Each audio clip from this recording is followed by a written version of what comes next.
യിരെമ്യാവ് അധ്യായം 26. യോശിയാവിൻ്റെ മകനായി യഹൂദ രാജാവായ യെഹോയാക്കീമിൻ്റെ വാഴ്ചയുടെ ആരംഭത്തിങ്കിൽ യഹോവയിങ്കിൽ നിന്നുണ്ടായ അരുളപ്പാടാവിത്. യഹോവ ഇപ്രകാരം അരുളിച്ചെയ്യുന്നു: നീ യഹോവയുടെ ആലയത്തിൻ്റെ പ്രാകാരത്തിൽ നിന്നുകൊണ്ട് യഹോവയുടെ ആലയത്തിൽ നമസ്കരിപ്പാൻ വരുന്ന സകല യഹൂദ പട്ടണങ്ങളോടും പ്രസ്താവിപ്പാൻ ഞാൻ നിന്നോട് കൽപ്പിക്കുന്ന സകല വചനങ്ങളെയും അവരോട് പ്രസ്താവിക്കാം. ഒരു വാക്കും വിട്ടുകളയരുത്.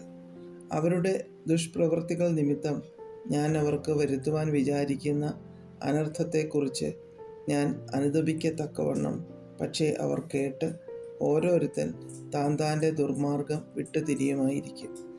എന്നാൽ നീ അവരോട് പറയേണ്ടത്: യഹോവ ഇപ്രകാരം അരുളിച്ചെയ്യുന്നു: ഞാൻ ഇടവിടാതെ നിങ്ങളുടെ അടുക്കൽ അയച്ചു പറയിച്ചിട്ടും നിങ്ങൾ കൂട്ടാക്കാതിരുന്ന എൻ്റെ ദാസന്മാരായ പ്രവാചകന്മാരുടെ വചനങ്ങളെ കേൾപ്പാനും ഞാൻ നിങ്ങളുടെ മുൻപിൽ വെച്ച് എൻ്റെ ന്യായപ്രമാണത്തെ അനുസരിച്ച് നടപ്പാനും നിങ്ങൾ എൻ്റെ വാക്ക് കേൾക്കയില്ലെങ്കിൽ ഞാൻ ഈ ആലയത്തെ ശീലോവിന് തുല്യമാക്കി ഈ നഗരത്തെ ഭൂമിയിലുള്ള സകല ജാതികൾക്കും ശാപവാക്യമാക്കി തീർക്കും. യിരെമ്യാവ് ഈ വാക്കുകളെ യഹോവയുടെ ആലയത്തിൽ വെച്ച് പറയുന്നത് പുരോഹിതന്മാരും പ്രവാചകന്മാരും സകല ജനവും കേട്ടു. എന്നാൽ സകല ജനത്തോടും പ്രസ്താവിപ്പാൻ യഹോവ കൽപ്പിച്ചിരുന്നതൊക്കെയും യിരെമ്യാവ് പ്രസ്താവിച്ചു. തീർന്ന ശേഷം പുരോഹിതന്മാരും പ്രവാചകന്മാരും സകല ജനവും അവനെ പിടിച്ച്, നീ മരിക്കണം, നിശ്ചയം ഈ ആലയം ശീലോവിന് തുല്യമാകും, ഈ നഗരം നിവാസികളില്ലാതെ ശൂന്യമാകും എന്ന് നീ യഹോവയുടെ നാമത്തിൽ പ്രവചിച്ചിരിക്കുന്നതെന്ത് എന്ന് പറഞ്ഞ് ജനമൊക്കെയും യഹോവയുടെ ആലയത്തിൽ യിരെമ്യാവിൻ്റെ അടുക്കൽ വന്നുകൂടി. ഈ കാര്യം യഹൂദ പ്രഭുക്കന്മാർ കേട്ടാറെ അവർ രാജാവിൻ്റെ അരമനയിൽ നിന്ന് യഹോവയുടെ ആലയത്തിലേക്ക് കയറി ചെന്നു. യഹോവയുടെ ആലയത്തിൻ്റെ പുതിയ പടിവാതിലിൻ്റെ പ്രവേശനത്തിങ്കിൽ ഇരുന്നു. പുരോഹിതന്മാരും പ്രവാചകന്മാരും പ്രഭുക്കന്മാരോടും സകല ജനത്തോടും: ഈ മനുഷ്യൻ മരണയോഗ്യൻ.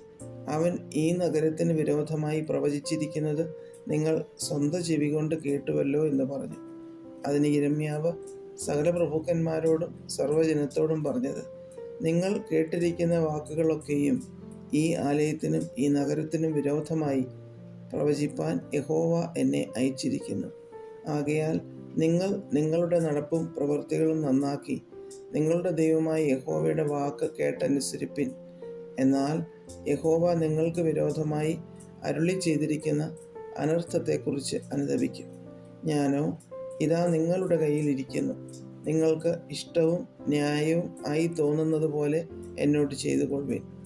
എങ്കിലും നിങ്ങൾ എന്നെ കൊന്നുകളഞ്ഞാൽ നിങ്ങൾ കുറ്റമില്ലാത്ത രക്തം നിങ്ങളുടെ മേലും ഈ നഗരത്തിന്മേലും അതിലെ നിവാസികളുടെ മേലും വരുത്തും എന്ന് അറിഞ്ഞുകൊള്ളുവിൻ.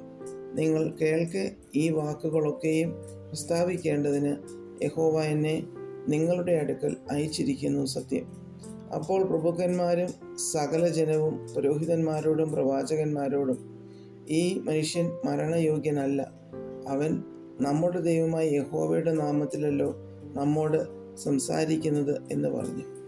അനന്തരം ദേശത്തിലെ മൂപ്പന്മാരിൽ ചിലർ എഴുന്നേറ്റ് ജനത്തിൻ്റെ സർവ്വസംഘത്തോടും പറഞ്ഞത്: യഹൂദ രാജാവായ ഹിസ്കിയാവിൻ്റെ കാലത്ത് മോരെഷ്ട്യനായ മീഖായാവ് സകല യഹൂദ ജനത്തോടും പ്രവചിച്ചു: സിയോനെ വയൽ പോലെ ഉഴുതുകളയും, യെരൂശലേം കൽക്കുന്നായും ഈ ആലയമുള്ള പർവ്വതം വനാന്തരഗിരികളായും തീരും എന്നിങ്ങനെ സൈന്യങ്ങളുടെ യഹോവ അരുളി ചെയ്യുന്നു എന്ന് പറഞ്ഞു.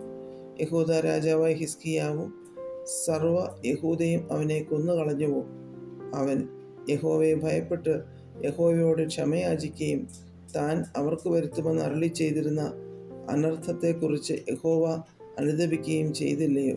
നാമോ നമ്മുടെ പ്രാണന് വലിയൊരു അനർത്ഥം വരുത്തുവാൻ പോകുന്നു. അങ്ങനെ തന്നെ കിര്യത്ത് യെയാരീമിൽ നിന്നുള്ള ശെമയ്യാവിൻ്റെ മകനായ ഉരിയാവ് എന്നൊരുത്തൻ യഹോവയുടെ നാമത്തിൽ പ്രവചിച്ചു. അവൻ യിരെമ്യാവിൻ്റെ സകല വാക്കുകളെയും പോലെ ഈ നഗരത്തിനും ഈ ദേശത്തിനും വിരോധമായി പ്രവചിച്ചു. യെഹോയാക്കീം രാജാവും അവൻ്റെ സകല യുദ്ധവീരന്മാരും സകല പ്രഭുക്കന്മാരും അവൻ്റെ വാക്കുകളെ കേട്ടപ്പോൾ രാജാവ് അവനെ കൊന്നുകളവാൻ വിചാരിച്ചു. ഊരിയാവ് അത് കേട്ട് ഭയപ്പെട്ട് മിസ്രയീമിലേക്ക് ഓടിപ്പോയി. യെഹോയാക്കീം രാജാവ് ചില ആളുകളെ അക്ബോരിൻ്റെ മകനായ എൽനാഥാനെയും അവനോടുകൂടെ മറ്റു ചിലരെയും മിസ്രയീമിലേക്ക് അയച്ചു. അവർ ഊരിയാവെ മിസ്രയീമിൽ നിന്ന് യെഹോയാക്കീം രാജാവിൻ്റെ അടുക്കൽ കൊണ്ടുവന്നു. അവനെ വാൾ കൊണ്ട് കൊന്നു. അവൻ്റെ ശവത്തെ സാമാന്യജനത്തിൻ്റെ ശ്മശാനത്തിൽ ഇട്ട് കളഞ്ഞു. എന്നാൽ യിരെമ്യാവെ ജനത്തിൻ്റെ കയ്യിൽ ഏൽപ്പിച്ച് കൊല്ലാതിരിക്കേണ്ടതിന് ശാഫാൻ്റെ മകനായ അഹീക്കാം അവന് പിന്തുണയായിരുന്നു. അധ്യായം 27. യോശിയാവിൻ്റെ മകനായി യഹൂദ രാജാവായ യെഹോയാക്കീമിൻ്റെ വാഴ്ചയുടെ ആരംഭത്തെങ്കിൽ യഹോവയിങ്കിൽ നിന്ന് യിരെമ്യാവിനുണ്ടായ അരുളപ്പാടെന്തെന്നാൽ, യഹോവ എന്നോട് ഇപ്രകാരം അരുളി ചെയ്തു, നീ കയറും നുകവും ഉണ്ടാക്കി നിന്റെ കഴുത്തിൽ വയ്ക്കുക.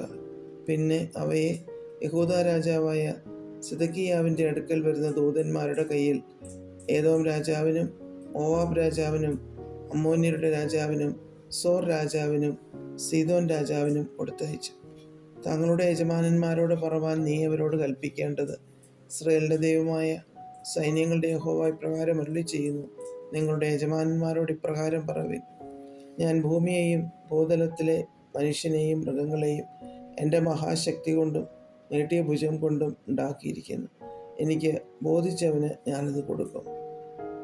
ഇപ്പോഴോ ഞാൻ ഈ ദേശങ്ങളെയൊക്കെയും എൻ്റെ ദാസനായി ബാബേൽ രാജാവായ നെബൂഖദ്നേസറിൻ്റെ കയ്യിൽ കൊടുത്തിരിക്കുന്നു. അവനെ സേവിക്കേണ്ടതിന് വയലിലെ മൃഗങ്ങളെയും ഞാൻ അവന് കൊടുത്തിരിക്കുന്നു. സകല ജാതികളും അവനെയും അവൻ്റെ മകനെയും മകൻ്റെ മകനെയും അവൻ്റെ ദേശത്തിൻ്റെ കാലാവധിയാകുവോളം സേവിക്കും. അതിൻ്റെ ശേഷം അനേകം ജാതികളും വലിയ രാജാക്കന്മാരും അവനെക്കൊണ്ടും സേവ ചെയ്യിക്കും. ബാബേൽ രാജാവായ നെബൂഖദ്നേസറിനെ സേവിക്കുകയോ ബാബേൽ രാജാവിൻ്റെ നുകത്തിന് കഴുത്ത് കീഴ്പ്പെടുത്തുകയോ ചെയ്യാത്ത ജാതിയെയും രാജ്യത്തെയും ഞാൻ അവൻ്റെ കൈകൊണ്ട് അവരെ മുടിച്ചു കളയും വരെ വാൾ കൊണ്ടും ക്ഷാമം കൊണ്ടും മഹാമാരി കൊണ്ടും സന്ദർശിക്കുമെന്ന് യഹോവയുടെ അരുളപ്പാട്. നിങ്ങൾ ബാബേൽ രാജാവിനെ സേവിക്കേണ്ടി വരികയില്ല എന്ന് പറയുന്ന നിങ്ങളുടെ പ്രവാചകന്മാർക്കും പ്രശ്നക്കാർക്കും നിങ്ങളുടെ സ്വപ്നക്കാർക്കും നിങ്ങളുടെ ശകുനവാദികൾക്കും ക്ഷുദ്രക്കാർക്കും ചെവി കൊടുക്കരുത്. നിങ്ങളെ നിങ്ങളുടെ ദേശത്തു നിന്ന് അകറ്റിക്കളവാനും ഞാൻ നിങ്ങളെ നീക്കിക്കളഞ്ഞിട്ട് നിങ്ങൾ നശിച്ചു പോകുവാനും ഇടയാകത്തക്കവണ്ണം അവർ നിങ്ങളോട് ഭോഷ്ക് പ്രവചിക്കുന്നു. എന്നാൽ ബാബേൽ രാജാവിൻ്റെ നുകത്തിന് കഴുത്തു കീഴ്പ്പെടുത്തി അവനെ സേവിക്കുന്ന ജാതിയെ ഞാൻ അവരുടെ ദേശത്തു തന്നെ വസിക്കുമാറാക്കും. അവർ അതിൽ കൃഷി ചെയ്ത് അവിടെ പാർക്കും എന്ന് യഹോവയുടെ അരുളപ്പാട്. ഞാൻ അങ്ങനെ തന്നെ യഹൂദ രാജാവായ സിദക്കിയാവോടും പ്രസ്താവിച്ചതെന്തെന്നാൽ, നിങ്ങൾ ബാബേൽ രാജാവിൻ്റെ നുകത്തിന് കഴുത്ത് കീഴ്പ്പെടുത്തി അവനെയും അവൻ്റെ ജനത്തെയും സേവിച്ച് ജീവിച്ചുകൊള്ളുവിൻ. ബാബേൽ രാജാവിനെ സേവിക്കാത്ത ജാതിയെക്കുറിച്ച് യഹോവ അരുളി ചെയ്തതുപോലെ നീയും നിന്റെ പ്രജകളും വാൾ കൊണ്ടും ക്ഷാമം കൊണ്ടും മഹാമാരി കൊണ്ടും മരിക്കുന്നതെന്തിന്? നിങ്ങൾ ബാബേൽ രാജാവിനെ സേവിക്കേണ്ടി വരികയില്ല എന്ന് പറയുന്ന പ്രവാചകന്മാരുടെ വാക്ക് കേൾക്കരുത്. അവർ ഭോഷ്കത്രേ നിങ്ങളോട് പ്രവചിക്കുന്നത്. ഞാൻ അവരെ അയച്ചിട്ടില്ല എങ്കിലും ഞാൻ നിങ്ങളെ നീക്കിക്കളവാനും നിങ്ങളും നിങ്ങളോട് പ്രവചിക്കുന്ന പ്രവാചകന്മാരും നശിച്ചു പോകുവാനും തക്കവണ്ണം അവർ എൻ്റെ നാമത്തിൽ ഭോഷ്ക് പ്രവചിക്കുന്നു എന്ന് യഹോവയുടെ അരുളപ്പാട്. പിന്നെ ഞാൻ പുരോഹിതന്മാരോടും ഈ സകല ജനത്തോടും പ്രസ്താവിച്ചതെന്തെന്നാൽ, യഹോവ ഇപ്രകാരം അരുളി ചെയ്യുന്നു, യഹോവയുടെ ആലയം വക ഉപകരണങ്ങൾ ഇപ്പോൾ ക്ഷണത്തിൽ ബാബേലിൽ നിന്ന് തിരികെ കൊണ്ടുവരും എന്നിങ്ങനെ പ്രവചിക്കുന്ന നിങ്ങളുടെ പ്രവാചകന്മാരുടെ വാക്ക് കേൾക്കരുത്. അവർ ഭോഷ്കത്രേ നിങ്ങളോട് പ്രവചിക്കുന്നത്. അവർക്ക് ചെവി കൊടുക്കരുത്. ബാബേൽ രാജാവിനെ സേവിച്ച് ജീവിച്ചു കൊള്ളുവിൻ. ഈ നഗരം ശൂന്യമായി തീരുന്നതെന്തിന്? അവർ പ്രവാചകന്മാരാകുന്നുവെങ്കിൽ യഹോവയുടെ അരുളപ്പാട് അവർക്കുണ്ടെങ്കിൽ യഹോവയുടെ ആലയത്തിലും യഹൂദ രാജാവിൻ്റെ അരമനയിലും യെരൂശലേമിലും ശേഷിച്ചിരിക്കുന്ന ഉപകരണങ്ങൾ ബാബേലിലേക്ക് കൊണ്ടുപോകാതിരിക്കേണ്ടതിന് അവർ സൈന്യങ്ങളുടെ യഹോവയോട് പക്ഷപാതം കഴിക്കട്ടെ. ബാബേൽ രാജാവായ നെബൂഖദ്നേസർ യെഹോയാക്കീമിൻ്റെ മകനായി യഹൂദ രാജാവായ യെഖൊന്യാവെയും യഹൂദയിലും യെരൂശലേമിലുമുള്ള സകല കുലീനന്മാരെയും യെരൂശലേമിൽ നിന്ന് ബാബേലിലേക്ക് പിടിച്ചുകൊണ്ടുപോയപ്പോൾ അവൻ എടുക്കാതെ വെച്ചിരുന്ന സ്തംഭങ്ങളെയും കടലിനെയും പീഠങ്ങളെയും ഈ നഗരത്തിൽ ശേഷിച്ചിരിക്കുന്ന ശേഷം ഉപകരണങ്ങളെയും കുറിച്ച് സൈന്യങ്ങളുടെ യഹോവ ഇപ്രകാരം അരുളിച്ചെയ്യുന്നു. അതേ, യഹോവയുടെ ആലയത്തിലും യഹൂദാ രാജാവിൻ്റെ അരമനയിലും യെരൂശലേമിലും ശേഷിപ്പുള്ള ഉപകരണങ്ങളെക്കുറിച്ച് തന്നെ ഇസ്രായേലിൻ്റെ ദൈവമായ സൈന്യങ്ങളുടെ യഹോവ പ്രകാരം അരുളിച്ചെയ്യുന്നു. അവയെ ബാബേലിലേക്ക് കൊണ്ടുപോകും. ഞാൻ അവരെ സന്ദർശിക്കുന്ന നാൾ വരെ അവ അവിടെ ഇരിക്കും. പിന്നത്തേതിൽ ഞാൻ അവയെ ഈ സ്ഥലത്ത് മടക്കി വരുത്തുമെന്ന് യഹോവയുടെ അരുളപ്പാട്. അധ്യായം 28. ആ ആണ്ടിൽ യഹൂദാ രാജാവായ സിദെക്കീയാവിൻ്റെ വാഴ്ചയുടെ ആരംഭത്തിങ്കിൽ 4-ാം ആണ്ടിൽ 5-ാം മാസത്തിൽ ഗിബെയോന്യനായ അസൂരിൻ്റെ മകൻ ഹനന്യാ പ്രവാചകൻ യഹോവയുടെ ആലയത്തിൽ പുരോഹിതന്മാരുടെയും സർവ്വജനത്തിൻ്റെയും മുൻപിൽ വെച്ച് എന്നോട് പറഞ്ഞതെന്തെന്നാൽ, ഇസ്രായേലിൻ്റെ ദൈവമായ സൈന്യങ്ങളുടെ യഹോവ ഇപ്രകാരം അരുളിച്ചെയ്യുന്നു, ഞാൻ ബാബേൽ രാജാവിൻ്റെ നുകം ഒടിച്ചു കളയുന്നു. ബാബേൽ രാജാവായ നെബൂഖദ്നേസർ ഈ സ്ഥലത്ത് നിന്ന് എടുത്ത് ബാബേലിലേക്ക് കൊണ്ടുപോയിരിക്കുന്ന യഹോവയുടെ ആലയം വക ഉപകരണങ്ങളെയൊക്കെയും ഞാൻ 2 സംവത്സരത്തിനകം ഈ സ്ഥലത്തേക്ക് മടക്കി വരുത്തും. യെഹോയാക്കീമിൻ്റെ മകനായി യഹൂദാ രാജാവായ യെഖൊന്യാവെയും ബാബേലിലേക്ക് പോയ സകല യഹൂദാ ബദ്ധന്മാരെയും ഞാൻ ഈ സ്ഥലത്തേക്ക് മടക്കി വരുത്തും. ഞാൻ ബാബേൽ രാജാവിൻ്റെ നുകം ഒടിച്ചു കളയും എന്ന് യഹോവയുടെ അരുളപ്പാട്. അപ്പോൾ യിരെമ്യാ പ്രവാചകൻ പുരോഹിതന്മാരും യഹോവയുടെ ആലയത്തിൽ നിൽക്കുന്ന സകല ജനവും കേൾക്കെ ഹനന്യാ പ്രവാചകനോട് പറഞ്ഞത്, ആമേൻ, യഹോവ അങ്ങനെ ചെയ്യുമാറാകട്ടെ.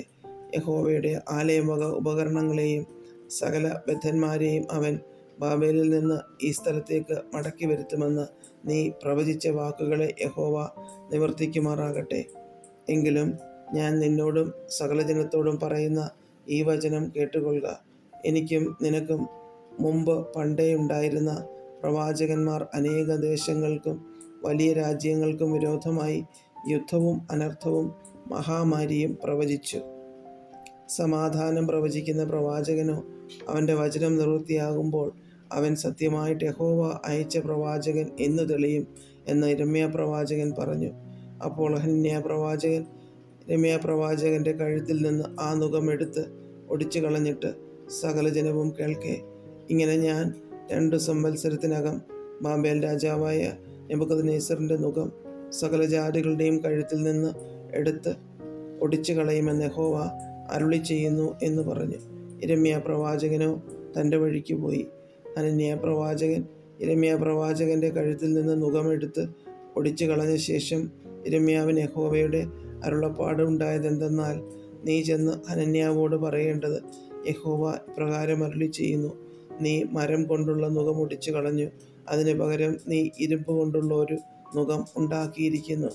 എങ്ങനെയെന്നാൽ, ഇസ്രായേലിൻ്റെ ദൈവമായ സൈന്യങ്ങളുടെ യഹോവ പ്രകാരം അരുളിച്ചെയ്യുന്നു, ബാബേൽ രാജാവായ നെബൂഖദ്നേസറിനെ സേവിക്കേണ്ടതിന് ഇരുമ്പ് കൊണ്ടുള്ള ഒരു നുകം ഞാൻ ഈ സകല ജാതികളുടെയും കഴുത്തിൽ വെച്ചിരിക്കുന്നു.